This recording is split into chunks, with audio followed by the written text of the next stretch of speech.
আসসালামু আলাইকুম প্রিয় ইউটিউব লাভার্স, আশা করি আল্লাহর রহমতে সকলে ভালো আছেন।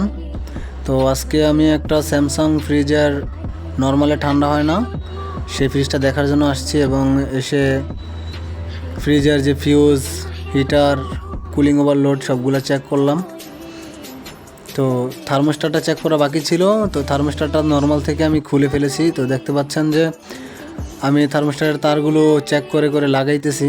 তো দেখলাম যে ভুল হয়েছে, ভুল হওয়ার কারণে আবার খুলে চেক করতেছি। চেক করার পরে এখন থার্মোস্ট্যাটটা চেক করতে হবে, সেজন্য আমরা তারগুলো ডিসকানেক্ট করে ফেলেছি। তো এখন আমরা এই থার্মোস্ট্যাটটা চেক করে নিব। তো এই ফ্রিজটার মূলত সমস্যা হচ্ছে যে ডিপের যে এভাপোরেটরটা আছে, কুলিং এভাপোরেটর, সেটা অনেক বরফ জমে যায়, আর বরফ জমার কারণে বাতাস সার্কুলেশন হতে পারে না।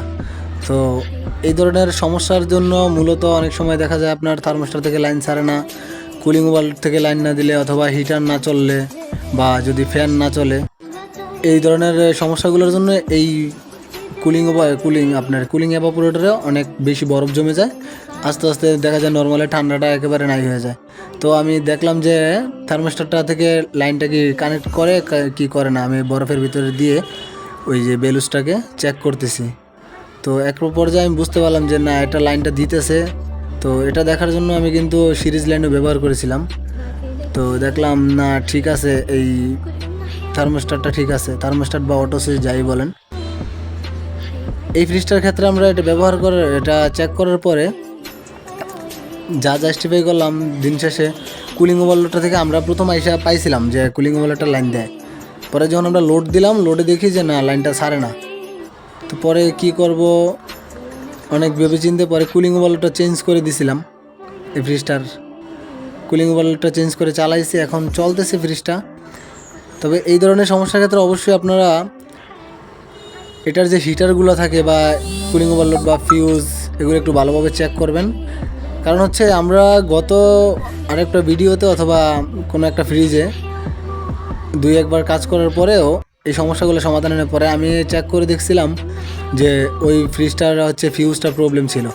ফিউজটা প্রবলেম থাকাতে আপনার হিটারে লাইন যেত না, আর হিটারে লাইন না যাওয়াতে যখনই আপনার বরফ গলানোর সময় হইতো তখন ওই কাজ করতো না। সেই ক্ষেত্রে আপনার এই বরফ জমে জমে নর্মালি ঠান্ডাটা কমে যেত।